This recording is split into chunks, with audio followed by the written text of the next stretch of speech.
Okay, now let's talk about the Surangama Sutra.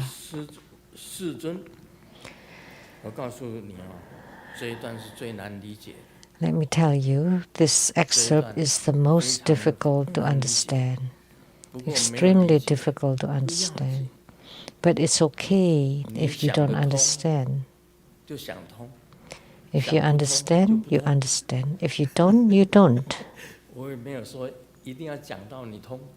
It's not that you have to understand or I have to explain until you understand. And you don't have to understand. Else you can think until your head splits. It's very deep and profound. At that time, the world-honored one, Sakyamuni Buddha, gave teachings to Ananda. He started. And the great assembly. What is the mind?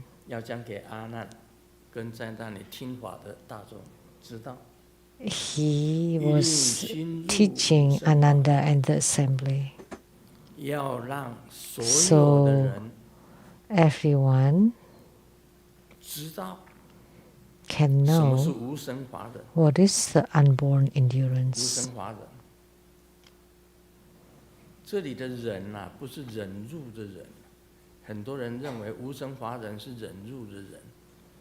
This endurance, many people mistook this to be endurance, but this character here means wisdom, which means the wisdom of the Tathagata.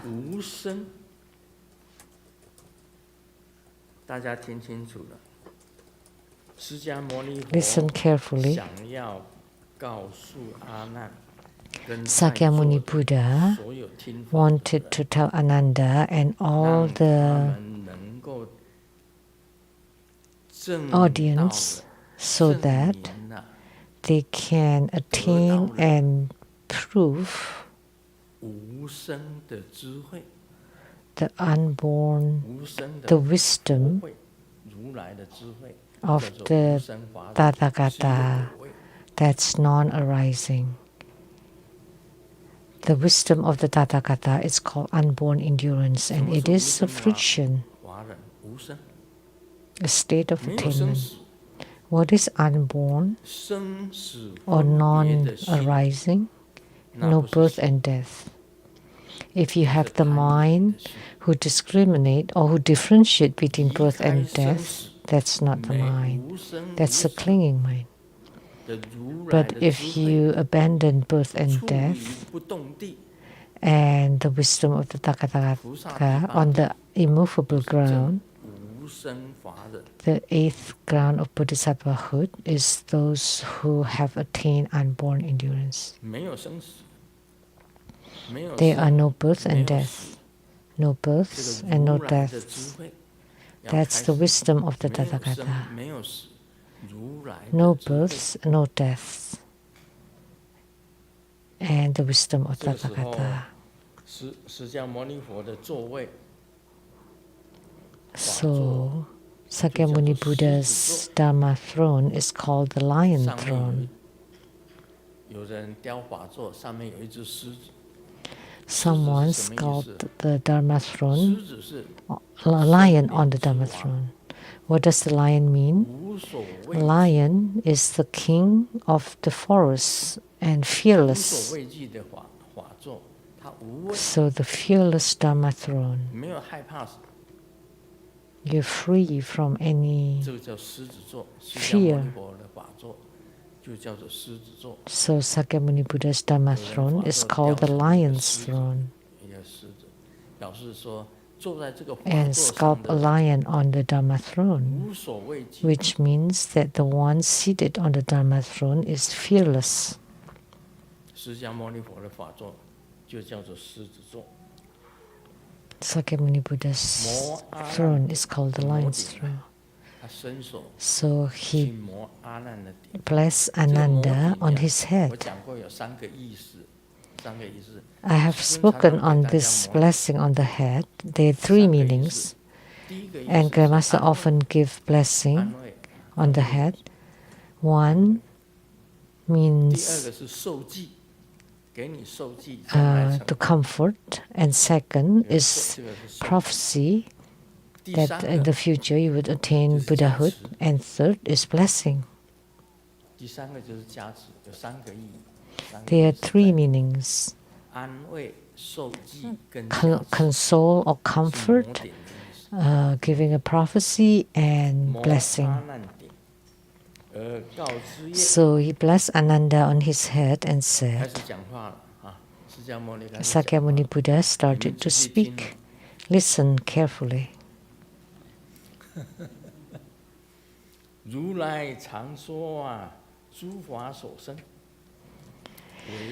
The Tathagata always teaches that all phenomena arise solely from the mind. That sounds like Yogacara. That everything is created by the mind. Everything is manifested from the consciousness. Everything is manifested by the mind. All sorts of phenomena in the world are created by the mind. So that's... We often say everything is created by the mind, and we often say everything is created by the consciousness. Everything in the world is manifested by the mind or the consciousness. Everything, including the houses, the cars, are all manifested by the mind.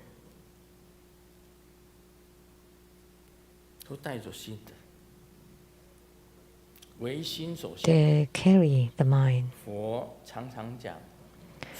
The Buddha often speaks that all phenomena are created by the mind, the consciousness. All causes and effects,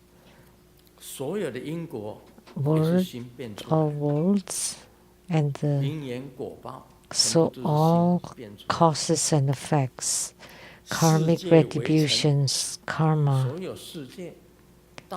and all the worlds to the smallest, finest things, including the germs, microbes. Recently, I heard Dharma Sister Shujin said that our beds are infested with dust mites. Can you see them? No. But on the internet, when they are magnified, they look really scary with lots of limbs.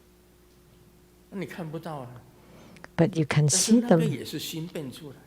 But even those are manifested by the mind.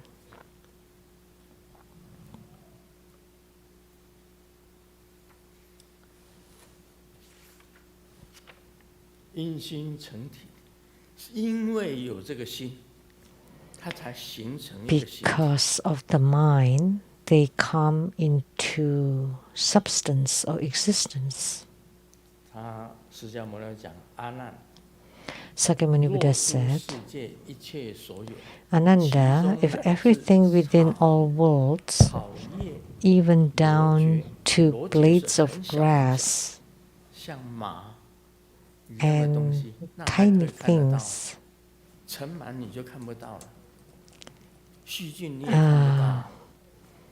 you can't see dust mites or the bacteria and viruses.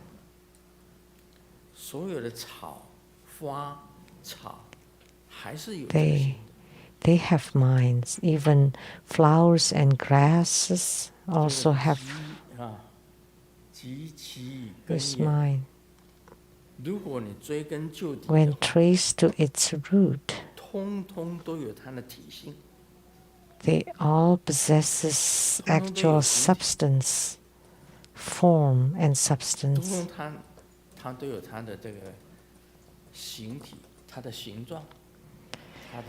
So they all have their form and function. And even empty space has its name and attributes. So like the sky that we see has a name, or air, rainbow, clouds, rain, lightning, thunder, hills.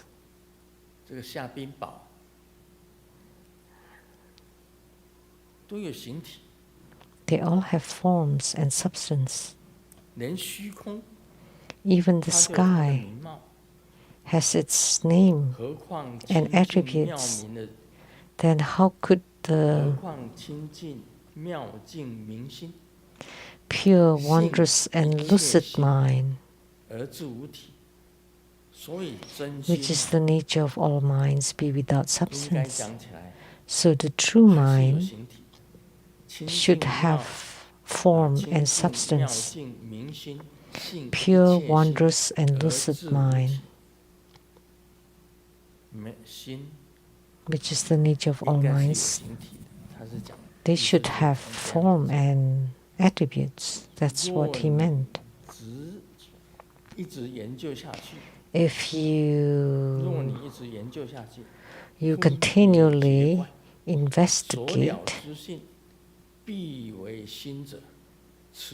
and regard discernments, awareness, and cognition as the mind, then this so-called mind ought to exist independently of all sights, smells, tastes, touches, and sensory phenomena, and possess a complete nature of its own. If you carefully investigate it, and then you use the mind of discernment, awareness, and cognition as the mind,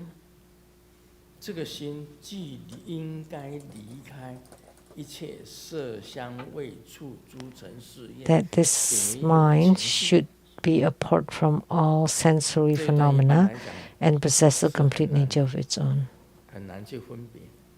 This is very difficult to discern.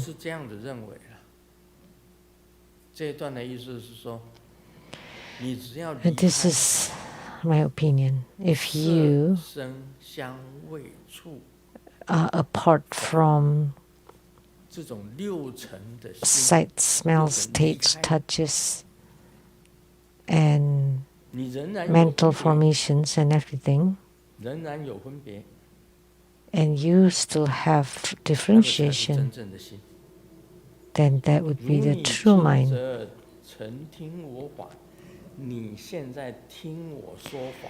As you now listen to my Dharma teaching, discernment arises because of sound.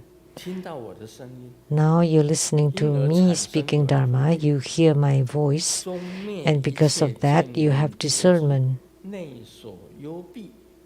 Even if you extinguish all seeing, hearing, feeling, and knowing, so now you hear my voice and you have discernment. And then if you extinguish all that you see, hear, feel, and know, and you don't hear anything, and you just maintain your ease and peace and serenity, and that's still not the true mind.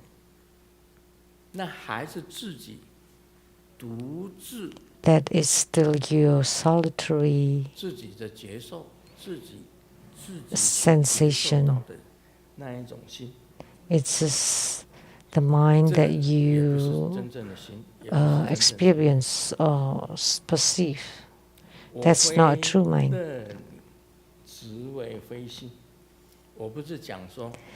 I do not tell you to outright deny this as mine. Rather, I urge you to closely examine and contemplate. Think carefully and infer If the discriminating nature that exists apart from the dust were your true mind, if you're apart from the eyes, ears, nose, tongue, body, and mind, and the root of mind, then that would be a true mind.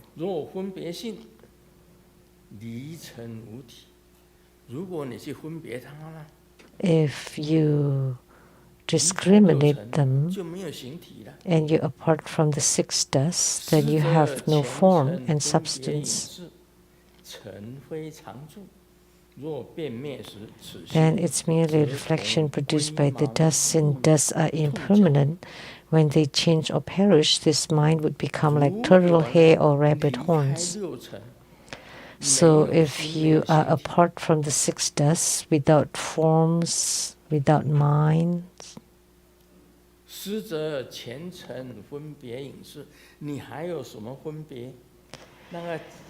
then what kind of discernment would you have?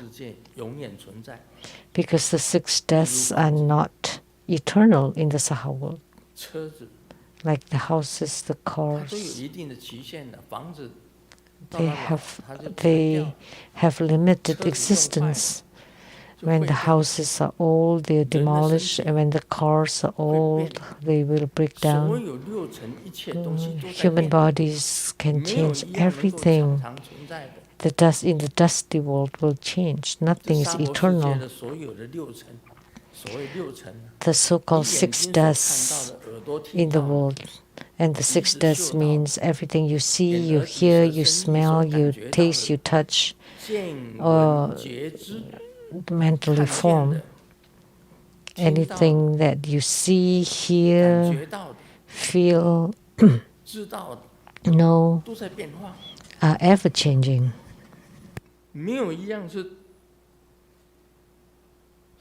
Not one of them is eternal or permanent, like our human body.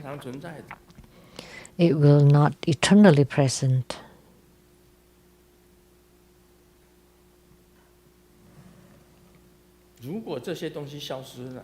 If all those disappear, then the mind will also disappear.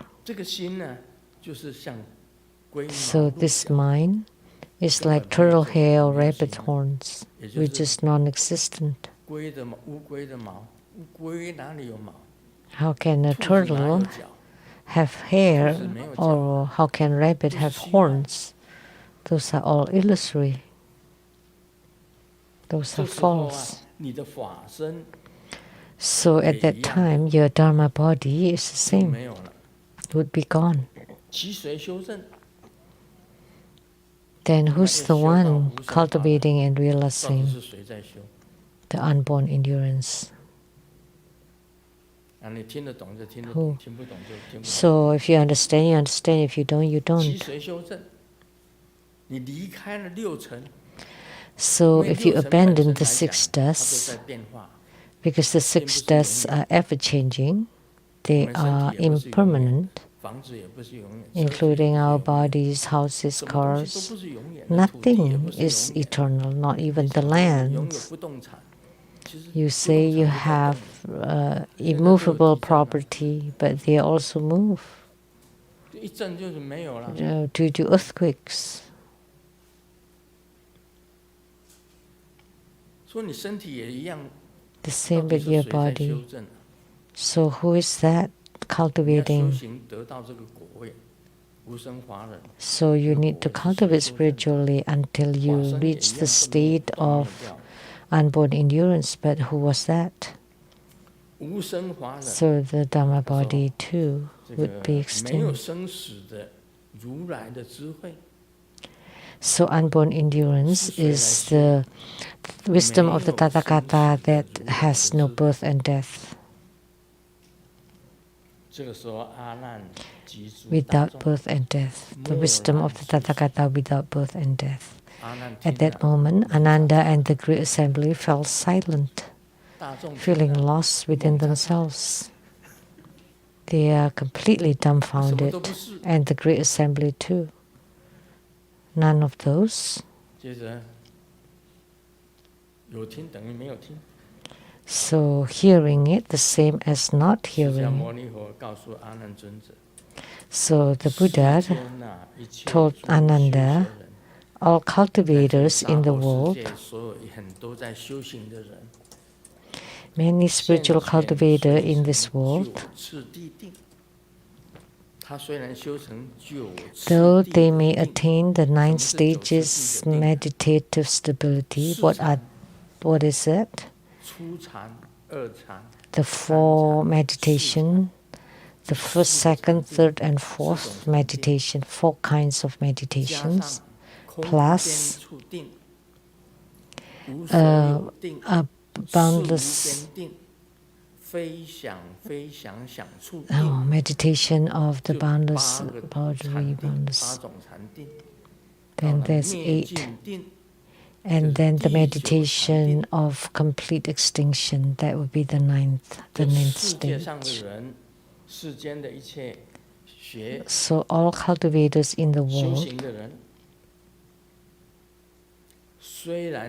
though they may attain the 9 stages meditation, the 4 types of meditation, and then the meditation of boundless emptiness, of nothingness, meditation of nothing of boundless thought, and then the meditation of no thought and no non-thought, and then the meditation of complete extinction, a total of 9 of them. Even when they attain this meditation, still fail to attain complete outflows. So even if you attain the 9 stages meditation, you still have afflictions. So you can merely become an arhat because they are still deluded by birth and death. That's not real. Therefore, although you have heard much Dharma, you have yet to realize the fruition of sagehood. So although you have heard lots of Dharma, but you still have not attained anything. Now do you understand this? What can I say? That's all I can say. Seeing, hearing, knowing, and feeling are not the true mind. Everything you see, you hear, you feel, you know, those are not the true mind.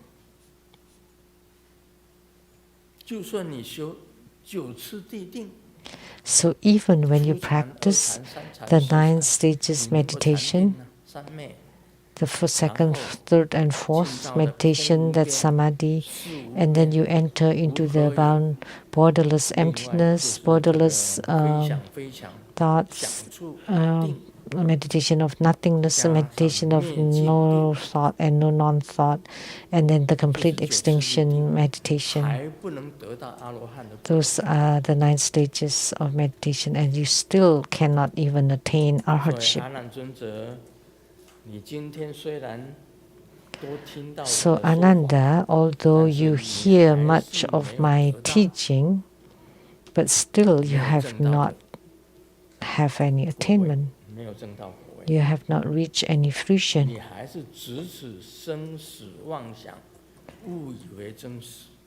And you still mistook all deluded thoughts to be real. Because everything in the Saha world are ever changing. So this proves about all impermanences, that everything is impermanent. There is nothing. And he has not even talked about what is the mind or what the mind is. He only talked about what are the 2 fundamental roots. One is the root of the delusion of birth and death. So the root of samsara, and the other is the fundamental root of the attaining the marvelous, luminous true mind.